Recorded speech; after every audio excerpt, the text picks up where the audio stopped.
Our special speaker this morning is a most extraordinary person. Her name is Sister Jenna Mirage, most commonly known as Sister Jenna.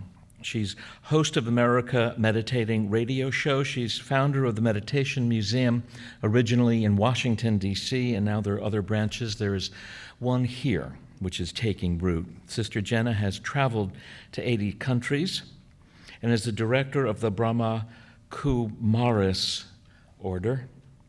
Her lightness and wisdom have come to shine light and life on all. She is also, she has a new challenge for us today. And so I don't know what that's going to be, but we're the people that practice change, and I know that you're all up for it, whatever it is. And the second I met Sister Jenna, this is the last thing I'll say, I was reminded of a couplet written by a poet named Philip Larkin. And he wrote, "In all of us there resides a sense of life lived according to love."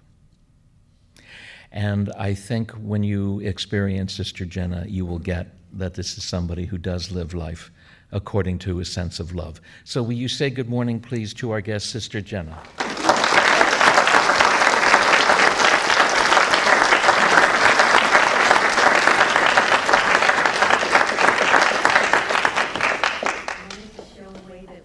Each other here. Oh, sorry. Into them. I know. Good morning. Om Shanti. Om Shanti. Hi. So one of the ways that I greet folks to take them off guard is to look at them in their eyes with love. Take a look at this. Hi. Hi. You do sparkle. Doesn't that feel different? I know. Thank you, John. Thank you so much. Thank you. You know, nowadays it's so important to try new things because sometimes hugs feel tight. You ever been hugged by somebody really tight that you couldn't breathe? And have you ever been hugged by somebody who felt like they didn't really want to hug you? I know, right? And then you kind of leave with different feelings after the hug. But when you look at another person in their eyes, and you come from a place of the love that you have worked on over your lifetime, and that's what you've got to offer, and that's going to be enough for you, then whether they look back at you or not, it was enough for you to share the love that you have in you to another soul. So I just wanted to say good morning, and I love LA, and I want to move here. So my story is unique, and I wish we had like 5,000 hours, but I only have 6 now. And the story goes like this.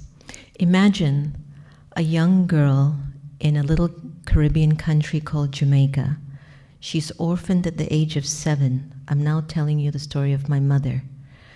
African Caribbean, had to identify her mother's deceased body at 7 years old, which she left the body in a train accident. And she had actually seen the scene before it even happened because she had certain psychic abilities, intuitive abilities. After that moment, my mother's life of trauma became an unending story until I was born at 17. And she met my dad at 15 and a half. And he was about 15, 18 years older than she was. I don't want to go into any more details. But it was clear that there were a lot of lessons for her to learn. So here she is, an orphaned young woman, child, tried to take care of her 3 brothers and sisters, been in orphanages and foster care homes and places like you would not believe. She meets my dad, traditional old-fashioned Indian man who's not supposed to be loving anybody outside of his Indian culture, much less outside of his Indian caste system. Unheard of. So they get together, and here I'm looking at my father coming in from church, all happy with Krishna in his lips, Oh, Hare Krishna, Hare Om, Krishna, Krishna, Ram, Ram, Sita. By the way, we were in Miami, Florida at the time. And then there's my mother coming home, mea culpa, like Jesus, you have to pray, and then she's got her cross, and I go, okay.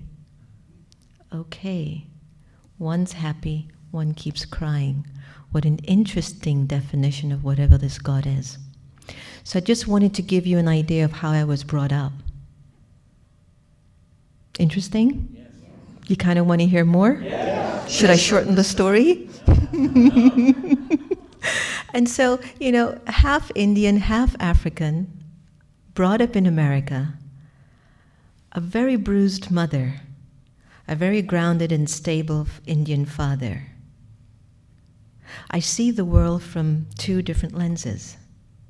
I don't make a final assessment and say, this is that. Yes, 1 and 1 is 2. Yes, the sun is hot. You been there? Is there proof? Who's been to the sun? Have you ever heard of this Indian group called Sardarjis? They're Sikhs, and they wear this turban on their heads. They're usually confused with they call them Muslims. They confuse them by thinking that they're Muslims, but they're actually Sikhs, and they wear a turban. And if you take off the turban of the men's on their head, their hair is all the way to the floor. It's so long. They never cut their hair because the hair is symbolic of power. Remember Samson and Delilah? Yes. Got it? Yeah. Okay. So they want to maintain their powers. So anyway, there's a story about them that they're not sometimes very smart. So they held a press conference, and they told the journalists that showed up for their conference that they were going to beat the Russians to space, because the Russians had already done Venus and had done Moon, and they were just already putting satellites. So they decided they were going to beat them and said, we're going to be the first astronauts, the first scientists, we're going to land on the sun. And it's exactly what the media did. What is this? Is this a joke? You can't land on the sun. And then one of the reporters says, excuse me, Dr. So-and-so, I just want you to know it's impossible for anyone to land on the sun. It's hot. Nobody can land on the sun.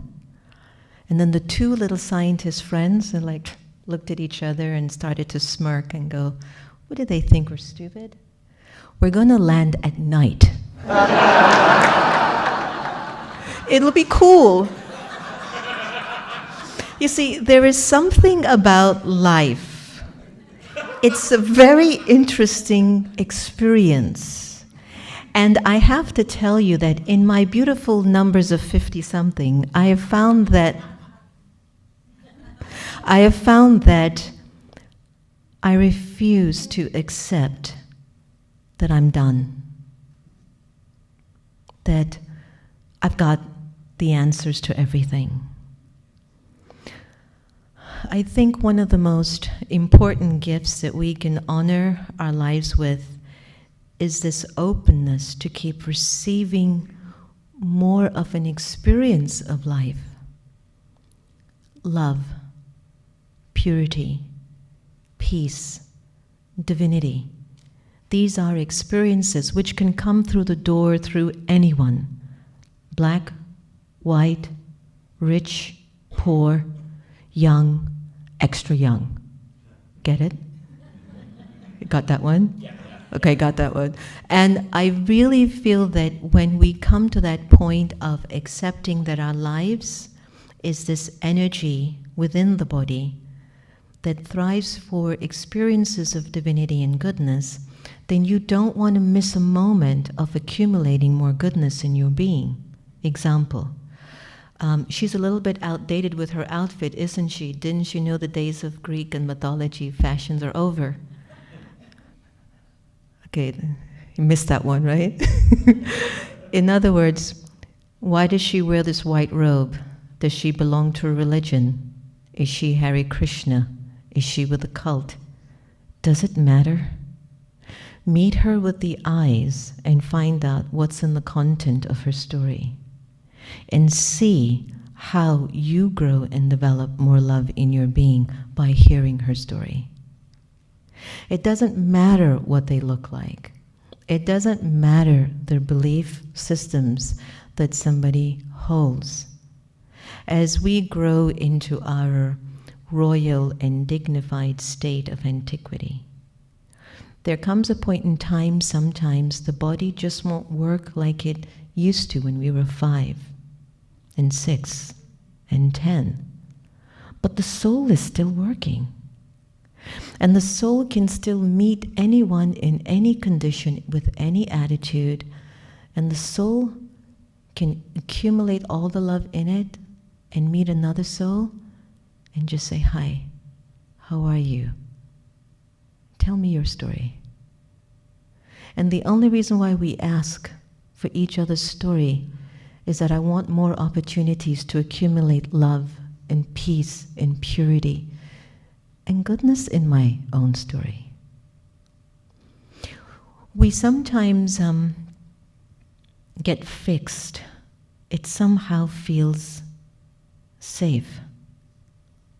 But when something different comes in front of us, we feel not safe. And the only reason why we don't feel safe is that the difference that comes in front of our eyes or in front of our bodies is saying, "Let me see how much more love you have in you." And somehow the difference doesn't trump the love that you carry in you as a person. And I have studied religions, and I have traveled all around the world. I have had babies of 1 month, 2 month old leave their bodies in my arms. I've had elders leave their bodies in my arms. I've been where there's been guns and rifles. I've been with the richest, the poorest, the greatest leaders of the world, with prisoners, serial killers, this. And at the end of the game, my brothers and sisters and my friends in this room, we're all struggling to remember that love trumps everything I can't figure out. And in order to access that love, I can only tell you what has worked for me has been my day-to-day regular experience of having a private, loving, not just contact, but relationship with God, the Supreme Energy. I'm not saying one that is Christian, Jew, Muslim, Hindu, black, white, rich, poor, brown.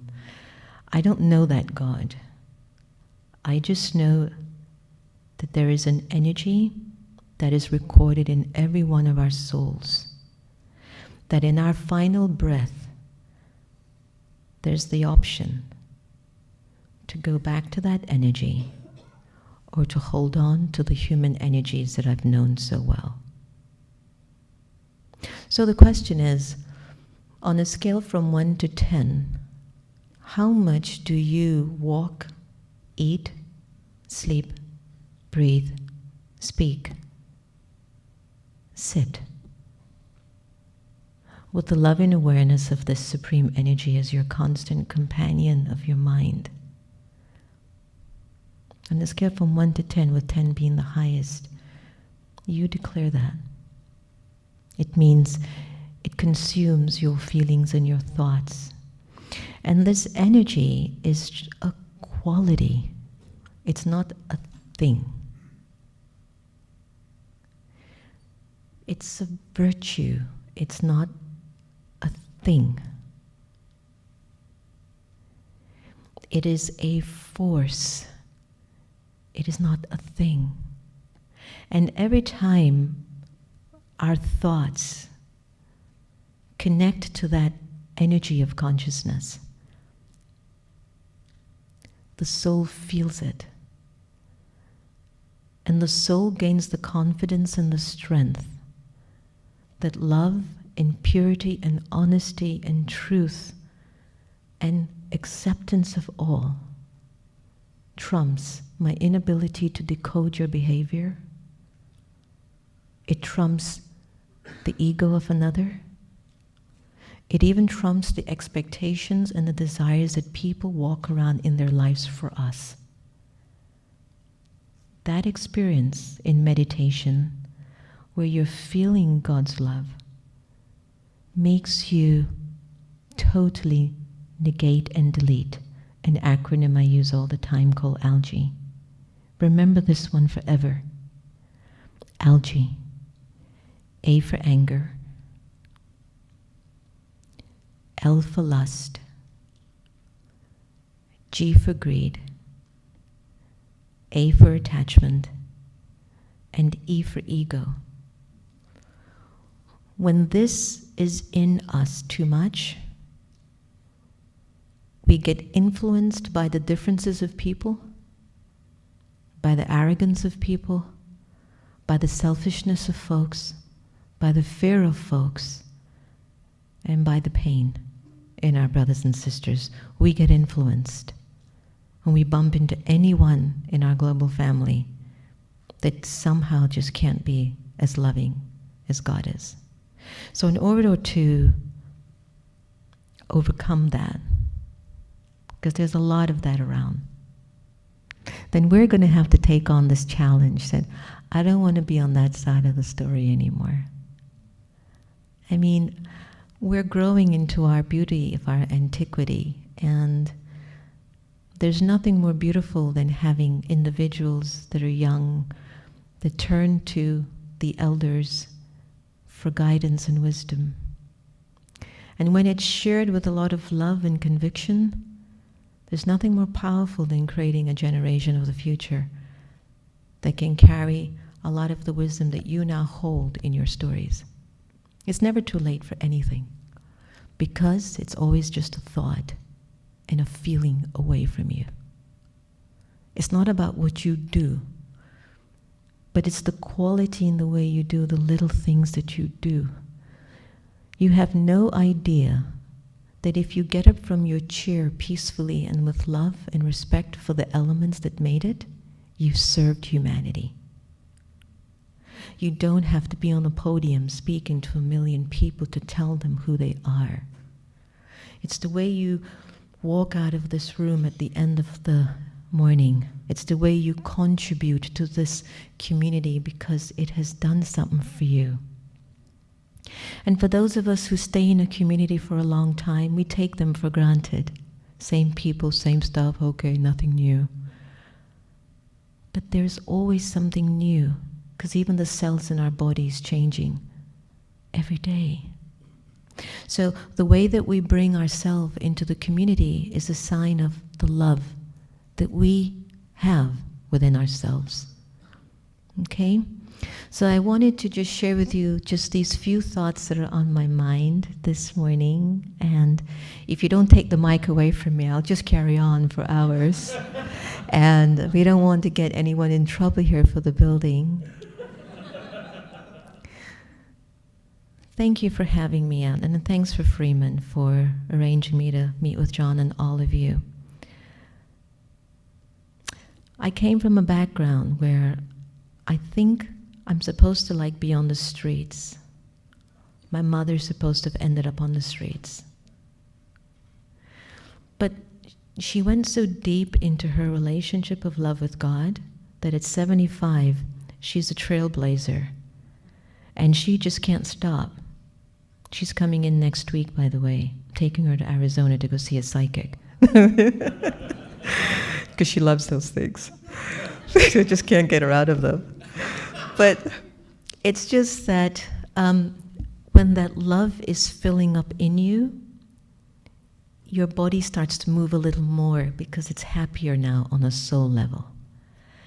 And you know how I look at it is if you've got your car, which is your body, and your soul, which is the driver in your body, and if somehow the car's radiator is not working too well, or the spark plugs are kind of, shaky, or, the battery needs some recharging, whatever it is, or the carburetor needs changing or something, still the driver is what's most important. And if the driver is willing to either take advice or put a lot of good feelings in the vehicle, I think your car will take you a little bit longer and with a lot more zest. Okay? So be opened in feeling like today is your day to expand your horizon. Let it be like you just bought a new car, a Tesla, Anybody knows Elon Musk by chance? Anyone related to him? I love his Tesla. His Tesla is even on my iPhone. I love me a Tesla. I love the concept. I love what it stands for. The Tesla runs on a battery. The soul is a battery. It needs charging. Connect to the Supreme Father, the Supreme Soul. Charge your battery so you don't have to stop at a gas station. Thank you.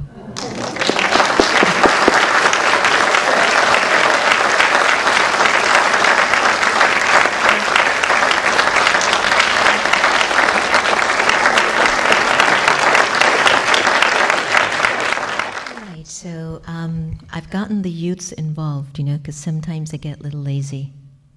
And they sit all day long on their iPads and iPods and iSlots and iTods. And so you all have heard of a challenge called the Ice Bucket Challenge? Okay, that would be too painful for our community. So I decided to do another kind of challenge for world peace. And it's 60-second Om Challenge.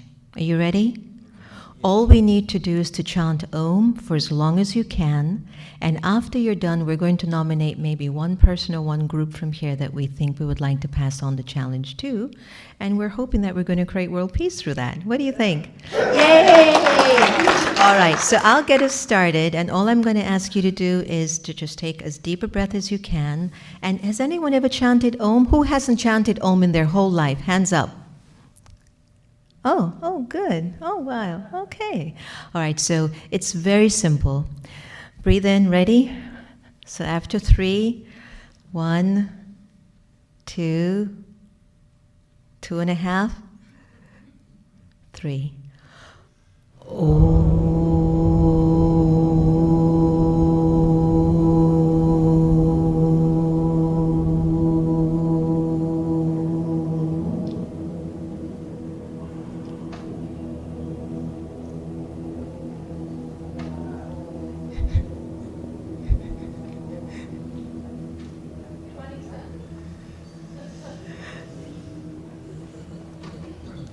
Excellent. That's excellent. We just created peace in 27 seconds. Yay. So what we'll do is I'll pass on the information to John, where we would love for you to get your children, grandchildren, and your friends involved with inviting people to videotape their Om chant. If they can do a full 60 seconds, yay. The remaining seconds that you can't, you can donate to one of the charities that we will have posted towards it, okay? So beautiful, and thank you so much for participating in the Om channel. And thank you for having me here. Freeman, Stephen, everybody, Jasmine.